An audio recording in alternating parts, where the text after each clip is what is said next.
I'm going to record. So, and my meeting decided that it wasn't going to work.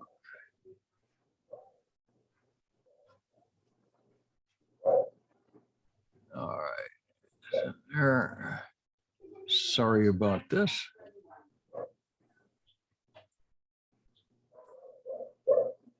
Okay.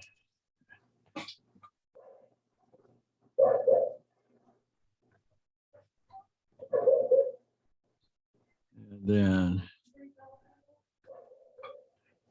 I might have to end up editing everything. I can't believe that all my stuff is. Greetings. We're in session number 6, believe it or not, after a week off, or one session off last Wednesday. We're in session number 6 of biblical backgrounds. This is a study of maps and chronology and history and archaeology and all kinds of stuff. Lots of pictures. I'm Dr. John McMath, formerly of the Moody Bible Institute, together with my friends in Italy and in the Philippines. There's always a happy group that gets to go together with. Okay, and I'm going to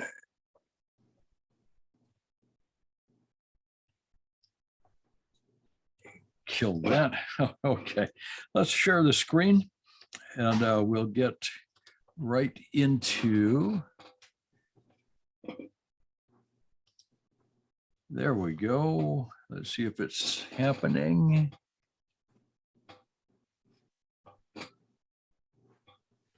Okay, Abraham, friend of God. Here's a picture from a place in Egypt called Beni Hassan. It doesn't really matter what the name is. It's interesting that it relates to approximately the time of Abraham. And this will form some background for what we have to say. Abraham was called from Ur. He traveled through Haran, came all the way through Palestine. Along the way, he stopped at a variety of places, including the city of Shechem. And eventually, I'll show you the city of Shechem, not this particular trip. But Shechem is a city built between two mountains, so it's a strategically important spot on the patriarchal highway through the Central Highlands. He migrated on from Shechem as far south as Egypt. So in Abraham's journeying, he describes really the entire Fertile Crescent. He goes all the way from the Persian Gulf to the Nile River, the whole thing. What's interesting is that Abraham went to Egypt during a period of time that we call the Middle Kingdom. This is around 2100 BC, after the first intermediate period. So that means that Egypt was economically on a very nice footing. They were united. It was a very stable place. And the Egypt that we see Abraham visiting was quite welcoming of foreign visitors. Abraham would have been a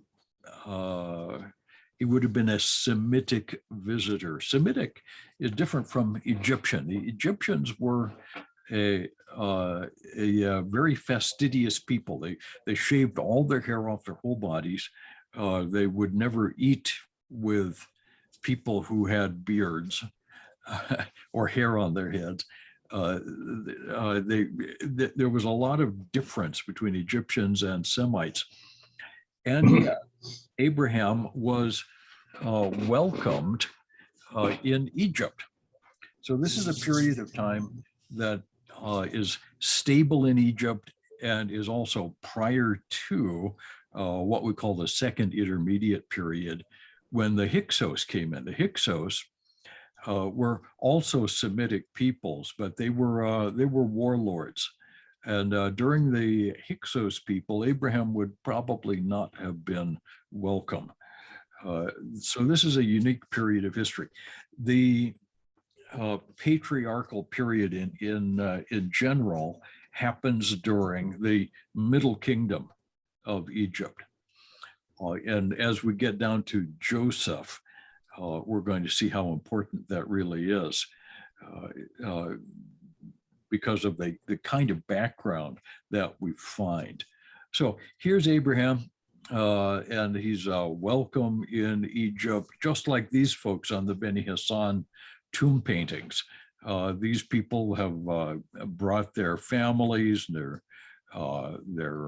animals down from Syria to visit Egypt. And you'll notice they've come armed.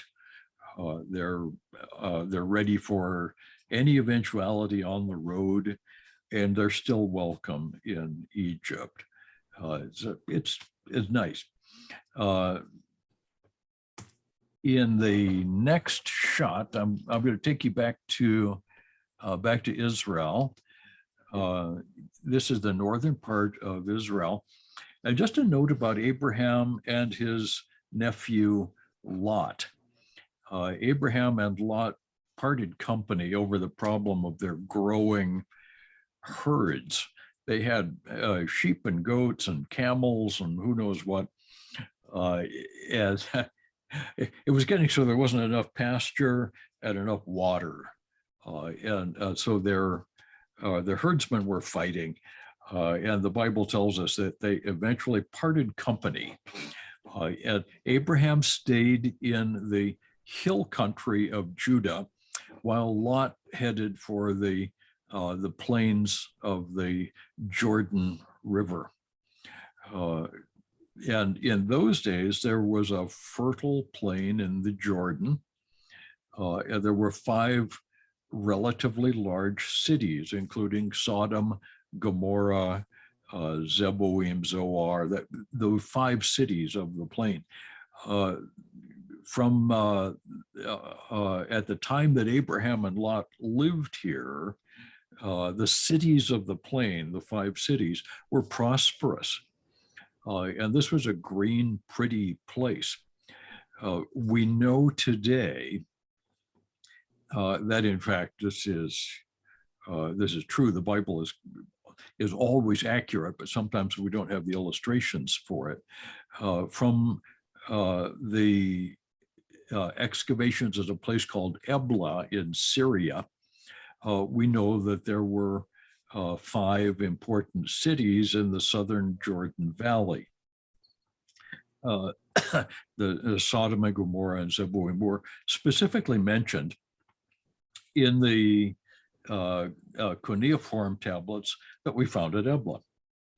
These were trading partners with the city of Ebla around 2500 or so BC, or about 400 years before Abraham. There's no reason to think that those cities didn't exist. Now, today, there's virtually no trace of them. There are some disputed traces, but really nothing that we can say for sure belongs to Sodom and Gomorrah. When the Rift Valley formed, it was a catastrophic event. It included a huge geologic breakage of the Earth's crust and probably volcanic activity farther north. This was the fire and brimstone. This was the judgment on Sodom and Gomorrah. This particular gate is actually not in the Jordan Valley at all. This is far north in Israel. This is an Iron Age gate at a place called Dan. And we're going to come back to Dan later on. I'll show you the early bronze gate, but this is a typical gate. And what you're seeing here is the foundations of the gate. It's actually much taller than that. By the by the Iron Age, it was typical for a gate to be 20 meters high, quite thick.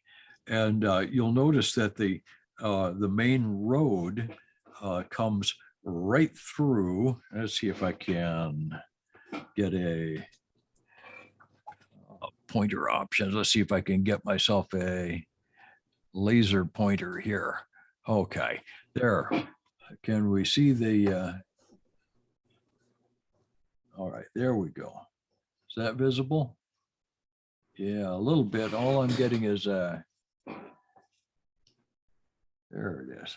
Little red, not much of a pointer, but that's the area here is where the road comes in from the outside in the front gate at Dan.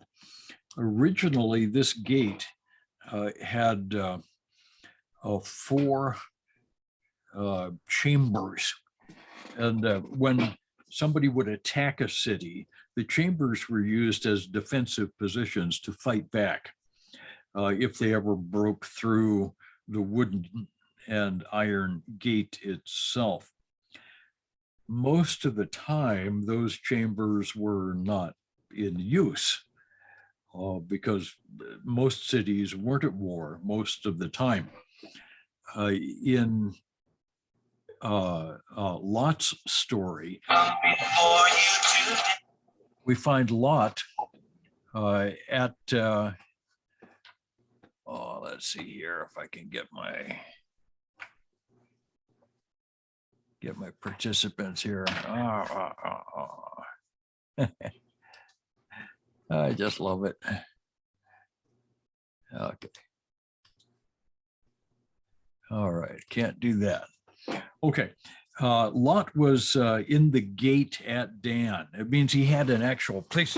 He had a place to sit down. When the angels showed up in Genesis chapter 19, they found Lot at his seat in the gate. In order to have a seat in the gate, you had to be a pretty important man. Business was conducted in the gates.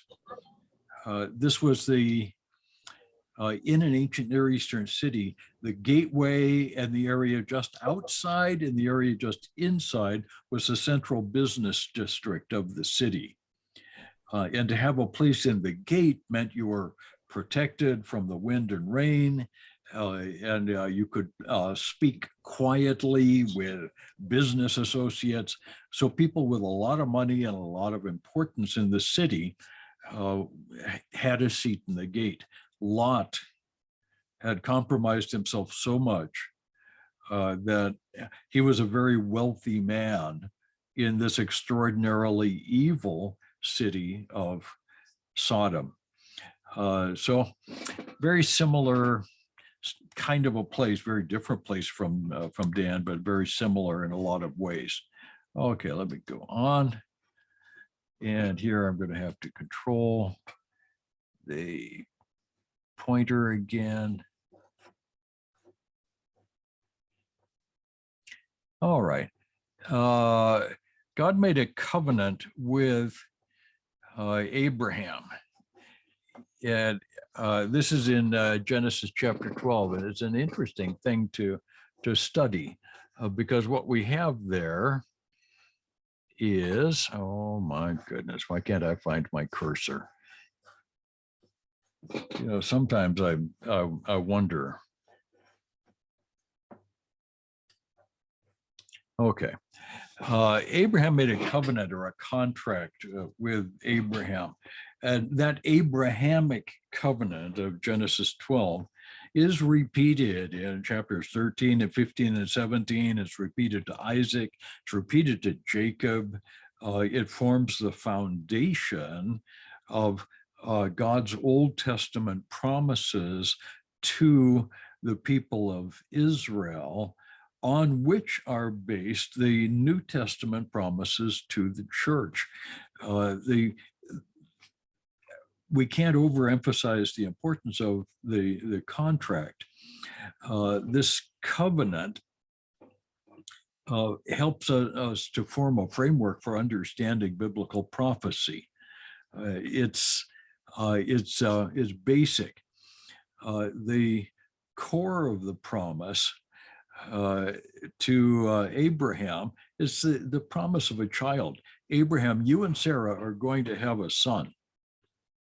This is not going to be a slave born in your house, neither will it be the child of a slave woman, Hagar.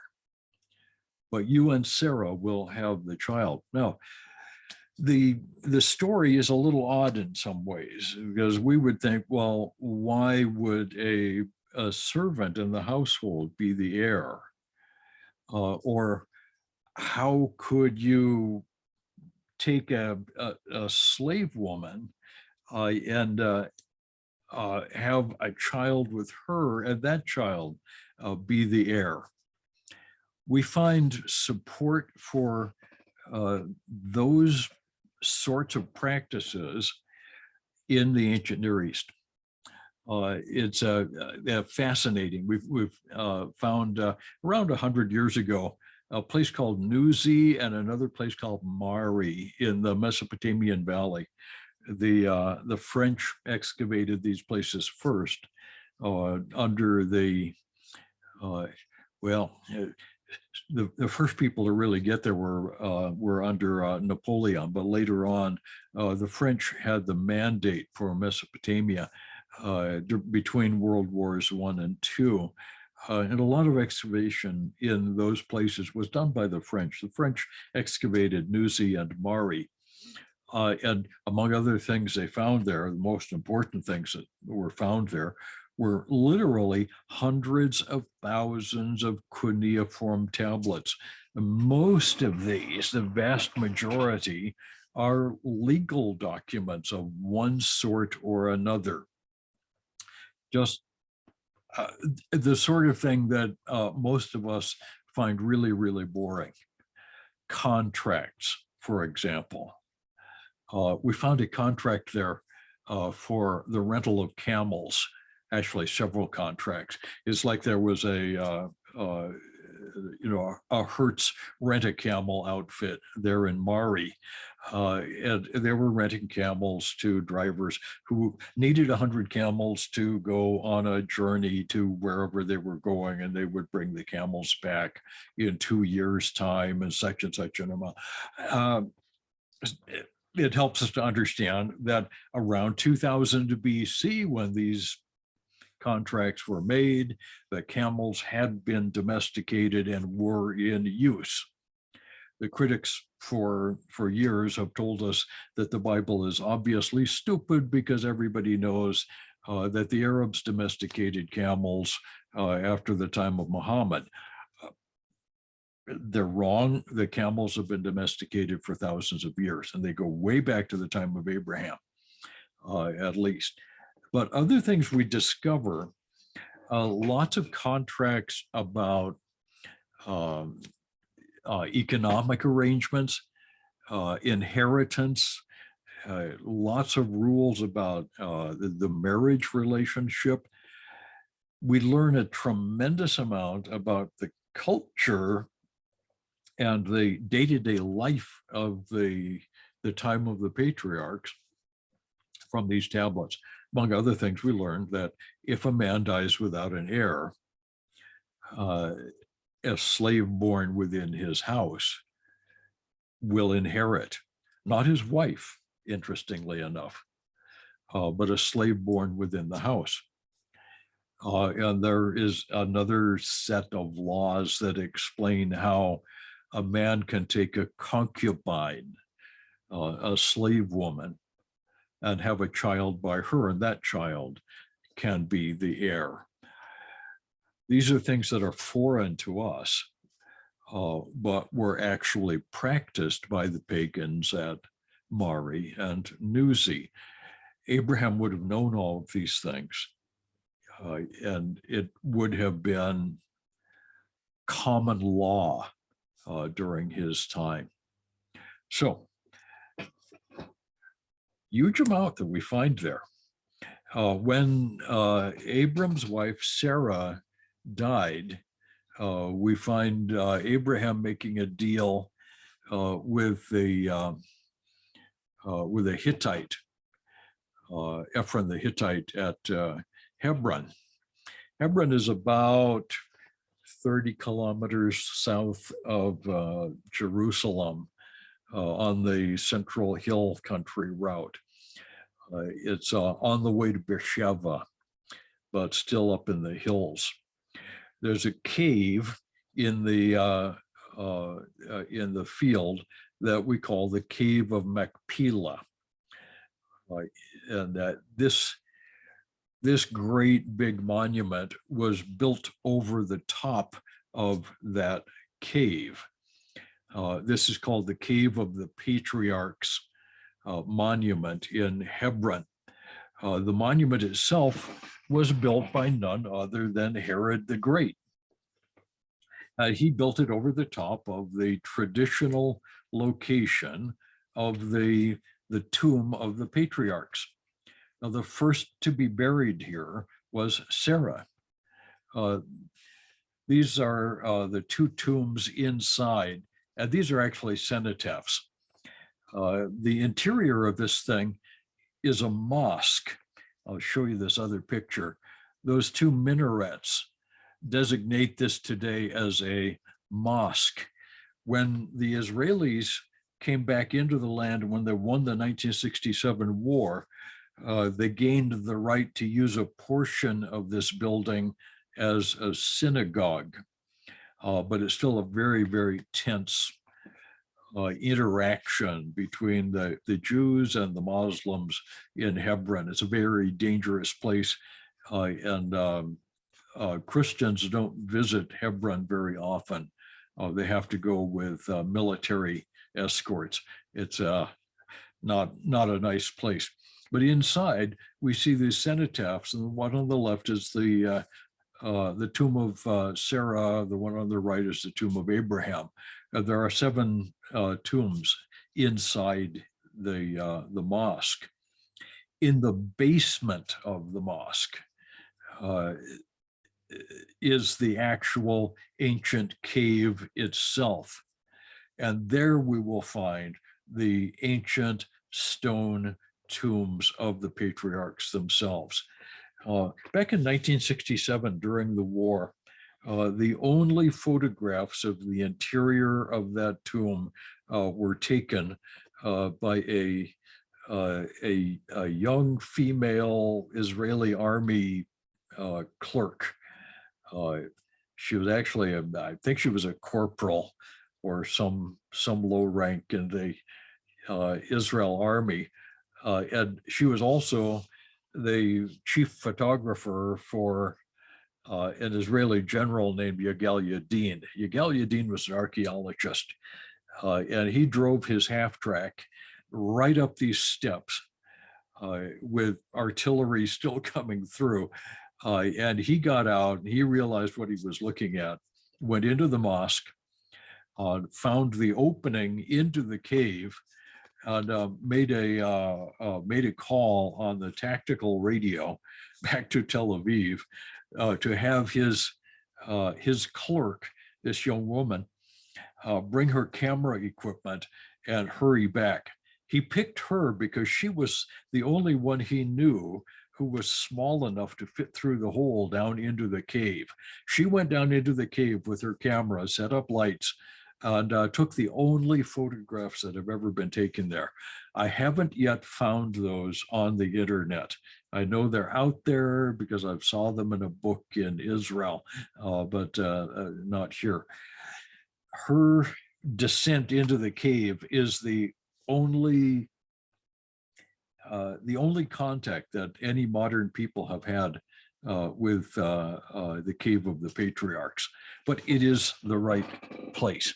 Again, the details of the bargaining with Ephron the Hittite, all of that has its illustrations in places like Mari and Nuzi. Okay, Isaac is getting old, or Abraham is getting old. Isaac, long after the sacrifice of Isaac, Abraham sends a servant, Eleazar, back to Padan Aram in Mesopotamia to get a wife for Isaac. On the way, he would have gone past this particular gate, probably would have spent the night in the public area of Tel Dan. This is the early bronze gateway at Dan, and you can see the mud bricks. It's a brick gateway instead of a stone gateway. It dates all the way back to the time of Abraham. This gives us a little more introduction there. Little bits of Isaac's life are presented in the Bible. He's a transitional figure, mostly important as the child of promise. He's the one through whom the messianic line will come. And he's sacrificed by his own father, again, a type of Christ.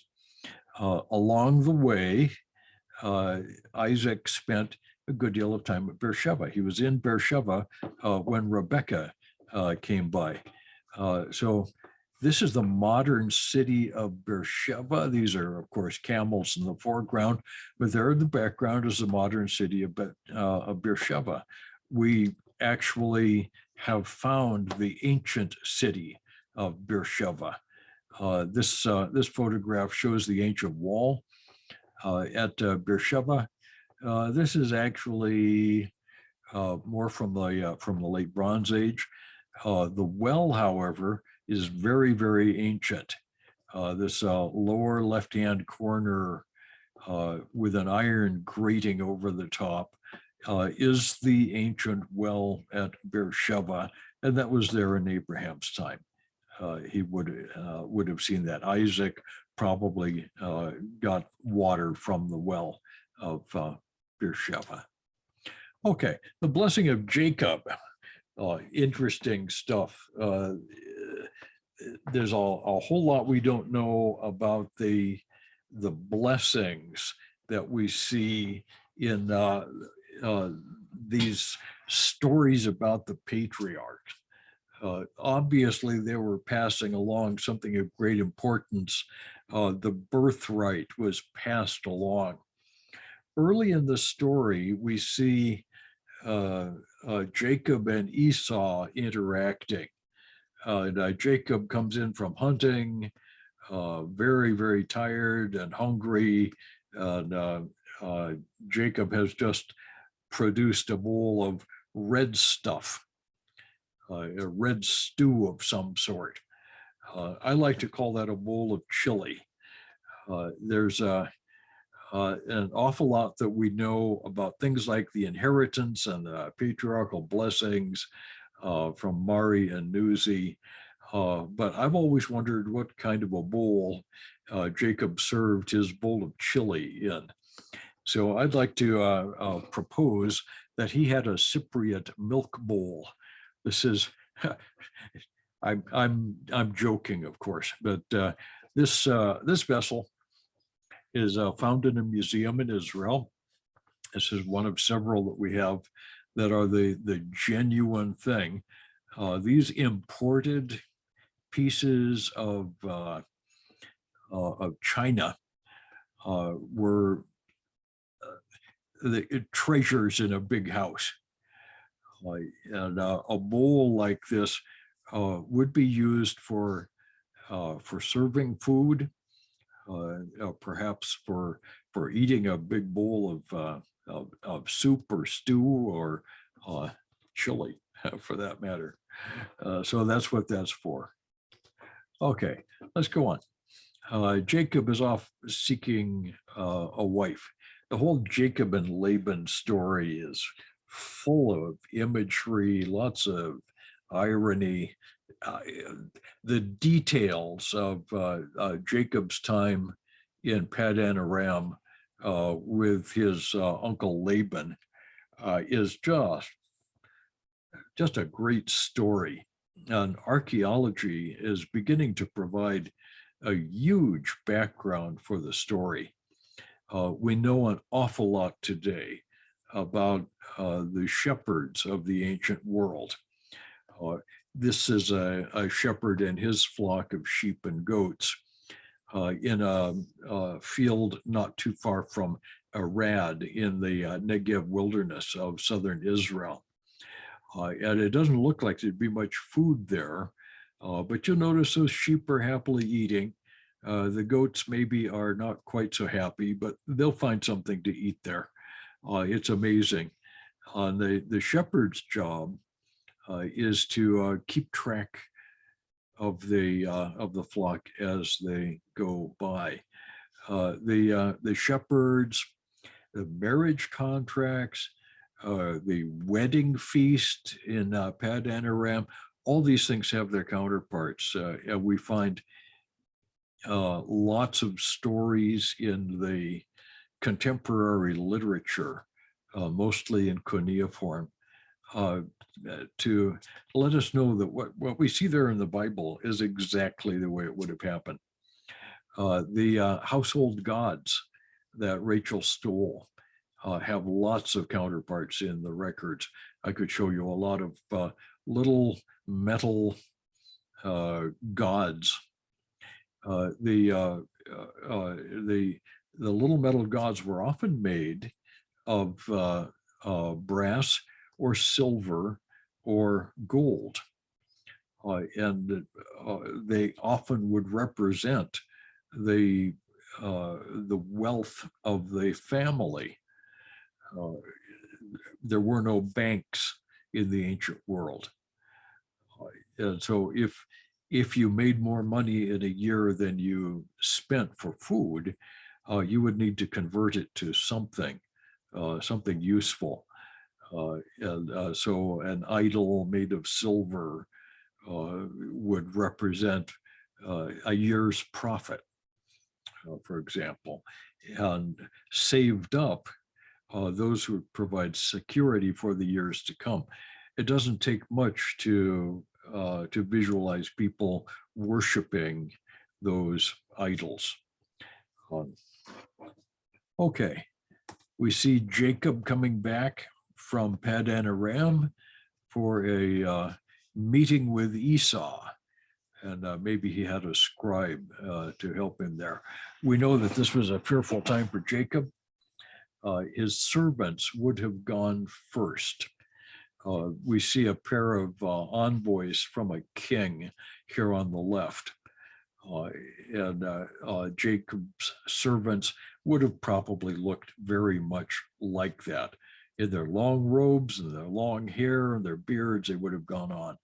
The laws concerning marriage and inheritance and shepherds and all kinds of other details are found, among other places, in the Code of Hammurabi. This big stele on the right is the Code of Hammurabi.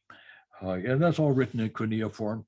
There at the very top is the god Marduk handing down the laws to Hammurabi. But if you read the laws of Hammurabi, you'll find that it's all case law.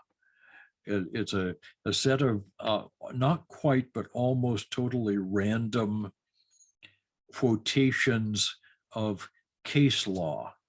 If a man does this or that, then you, the judge, shall do this to him. He shall pay back 5 times what he stole, or you shall cut off his hand, or whatever. If a man murders another free man, you shall fine him such and such amount. If a man murders a slave, he shall pay back the quantity of the slave. If a slave murders a free man, you shall take the life of the slave. There are no general principles. There are simply case laws that have been handed down from other judges. They didn't come down from the gods. These are laws that are common law in the ancient world. Okay, where are we going from here? Let's head for Egypt. This gives you a little better view of the whole region. I think we've seen this map before, Egypt is that cobra-looking shape on the left. You can see the Sinai Peninsula directly under the E, and Israel is at the upper end of that Sinai Peninsula area, the little green area just before you get to the Mediterranean. Israel is a tiny little place. Egypt, on the other hand, has this really, really large delta, the triangular shaped cobra head at the north end, and then the green strip that you see winding its way down into the Sahara Desert is the Nile River Valley. The Nile reaches all the way up into headwaters in an area we call sub-Saharan Africa, at a place called Victoria Falls. And that's where the Nile begins. But throughout its entire course in Egypt, the Nile runs through the desert. Very rarely rains there. So the water of the Nile is the gift of the Nile. Without the Nile River, there would be no Egypt. The time period of antiquity, we find Egypt depended on the annual flood to provide fertility to the land. So every year the rains would come in the central highlands of Africa, and that water would run off downhill and across the desert until it finally found its way into the Mediterranean. The Nile would flood at that time, and the mud would rejuvenate and fertilize the land. Now, of course, the people who lived along the Nile would lose their mud and reed huts every year. Those would be knocked down in the flood. More permanent dwellings were on somewhat higher ground, but they would come down close to the water to work all during the growing season. And then they knew it was going to be flood season, so they'd take all their stuff and head for high ground, and here comes the flood. And then when the flood is done, they would go back down and begin their agriculture again another year. Egypt, as you can see on this map, has very little connection with the rest of the world. There's a connection to the south, to Sudan and to Ethiopia, what in biblical times was called Cush. There's some relationship to the Arabian Peninsula, but there was never much of a population in Arabia. The northern part of this is called the Hijaz, up toward the Sinai, and that was a land of nomadic peoples. The southern part is what today is called Yemen, and in antiquity, this was a place with its own kingdom. It was called Sabah or Sabea. Anyway, Egypt was always fairly stable because it was so isolated. Very rarely would people come down from Syria, and very rarely the people from the desert to the west would visit Egypt. Egypt had its own thing going. So all the major cities, and you can see the yellow dots along the Nile, all of the major cities of Egypt are found along the Nile. The surrounding desert pretty much guarantees that they're going to be left alone. Now, as time went on, connections happened through ports in the Delta, like Alexandria. 300 BC or so, Alexander the Great built Alexandria. To the right-hand side of the map, you can see Israel. And Israel is that little land bridge off to the right. The Sinai in between Egypt and Israel forms a buffer. It prevents any but the most determined travelers from entering Egypt from any direction. It was just pretty much Egypt was surrounded by death traps. Good place to have real serious trouble if you weren't quite well prepared. Okay. Before Joseph came down, we've got several eras of Egypt, and we've talked about these before. Pre-dynastic means before there were kings.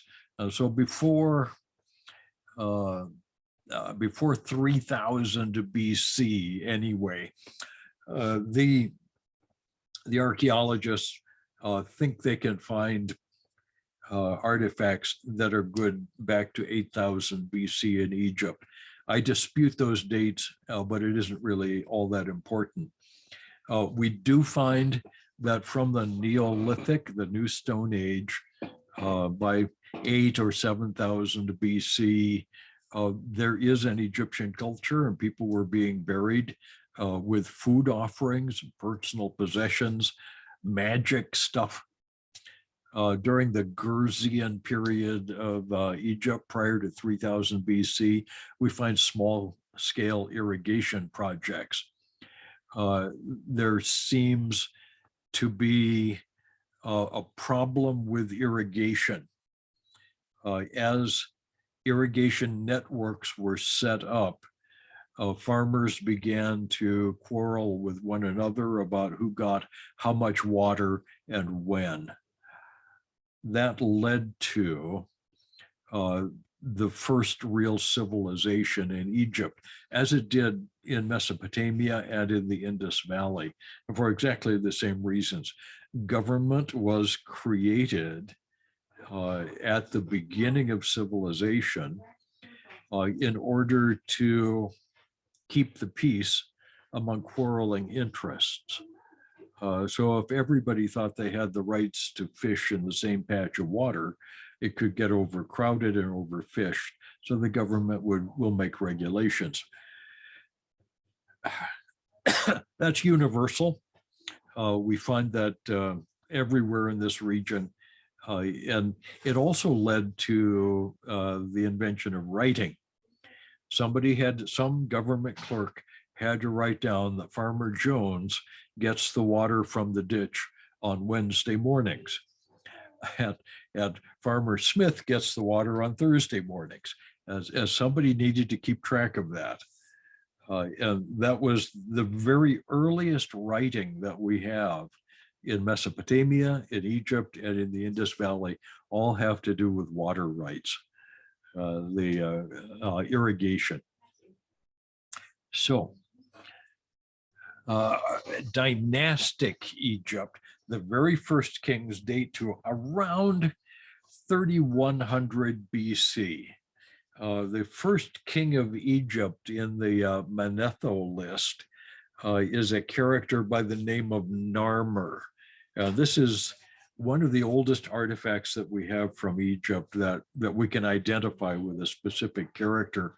And this king on the palette is King Narmer. And the prisoner that he's about to hit in the head, it looks to me like a Nubian, but it's hard to tell for sure. It could be Syrian. The hawk-looking character in the upper right corner is the hieroglyphic representation of the king, or of the god Horus, Horus the hawk. Very important one. The next one down is the papyrus plant from the Nile. But something I want you to notice is King Narmer's scepter. Okay, the royal scepter. We say the scepter shall not depart from the hand or from the house of David. We say that Jesus will rule with a rod of iron.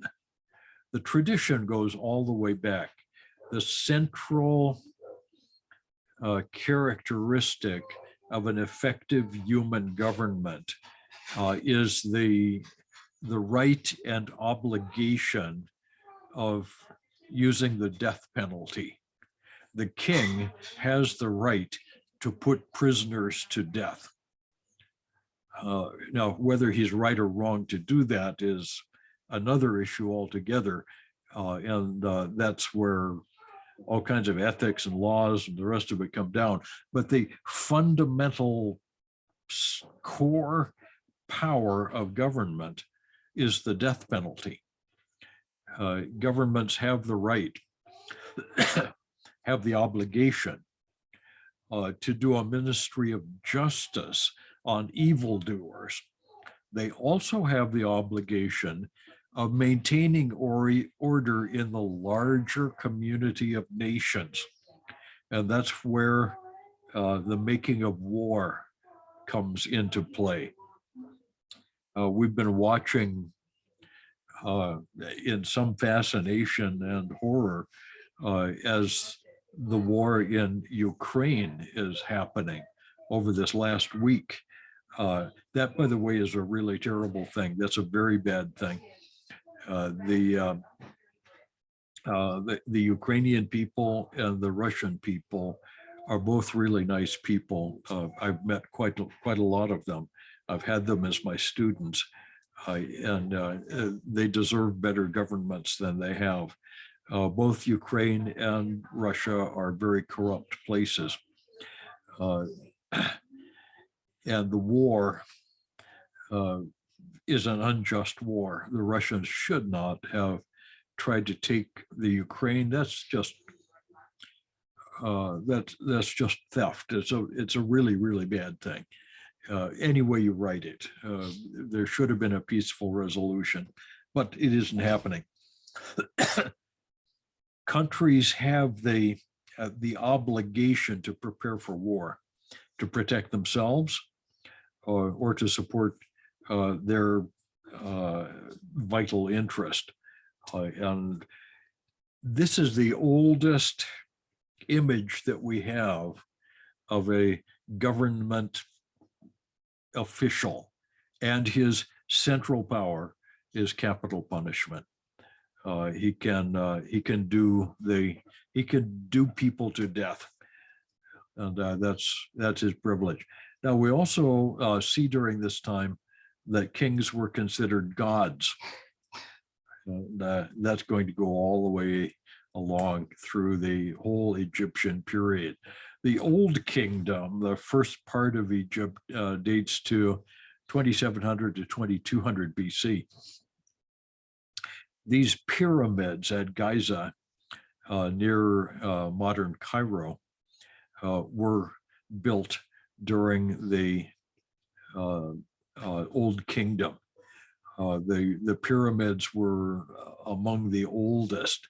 They date to about the 4th dynasty.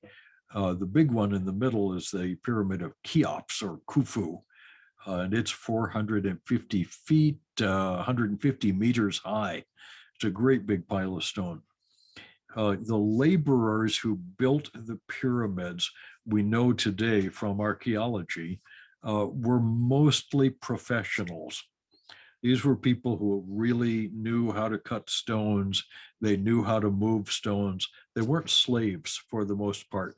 There were probably some slaves in the work crews, but the 10,000 or so who worked to build the pyramids were very likely professional people, craftsmen. We know that they worked during the time of the year that the Nile was high. The blocks of stone were brought from far up the stream, a place called Aswan. There's a red granite that formed there. And that Aswan red granite is one of the most expensive stones in the world. And the pyramids are built of mostly that Aswan red. The old kingdom collapsed. It became too overgrown with bureaucrats, and it just couldn't work anymore. The nobility sucked the life out of Egypt, and the essentials of Egyptian culture simply collapsed. But it came came back to life again a bit later. We've got an intermediate period, which is probably right after the time of Abraham. We call the first intermediate period. And this is a period of chaos between the early bronze and the middle bronze era. The old kingdom disintegrated. We've got a couple of very weak dynasties, 7 and 8. There's a poverty of spirit, a poverty of skill. We see not very nice stuff. There's a famous piece of literature from the period that we call the Protests of the Eloquent Peasant, which is genuinely funny in some places, but it's serious. The peasant complains that the local official had failed to render justice. The Egyptian word is ma'at, which is going to be very important in the Old Testament. It's a whole different word, shafat in Hebrew, but ma'at is the traditional orderliness of society. Justice was not merely to be maintained, it was to be actively sought. The purpose of government was to make sure that justice is always done. This Scarab Seal, the scarab is a kind of little beetle, and we see the beetle's shell on the left. The front side of the Scarab Seal is written in hieroglyphics, and that would be stamped into clay or wax. At any rate, the first intermediate period is a time of tremendous social instability, relatively speaking. Lots of migration, lots of refugees coming from other countries into Egypt. A lot of Egyptians left looking for other places to go. Joseph pops into the story during the Middle Kingdom. So Abraham, born probably around 2166. Joseph was probably born around 1950 or so BC. And his rise to power in Egypt happens probably around 1900 and something, 1925 or so BC. We see Jacob coming down into Egypt about 1876. So all of this is happening during the Middle Kingdom. One of the great artifacts of the Middle Kingdom is the Karnak temple complex in Luxor along the Nile. And these photographs were taken in the Karnak temple in Luxor. These things are gigantic. You can see the people in that photograph on the left. They're just regular sized people, and those pillars are probably 30 meters high. Those are big, and they rightly have a great deal of tourism value to this day. The second intermediate period of Egypt runs from 1800 to 1550 BC. You'll notice the second intermediate happens after the time of Joseph. Joseph died probably by 1850 or so. The king who did not know Joseph was the king who put an end to the second intermediate period. The period is also called the Hyxos period. The Hyxos were a group of warlords. They were definitely not a majority in Egypt. They came out of Syria, brought chariots, and conquered the Egyptian army sometime around 1800 BC.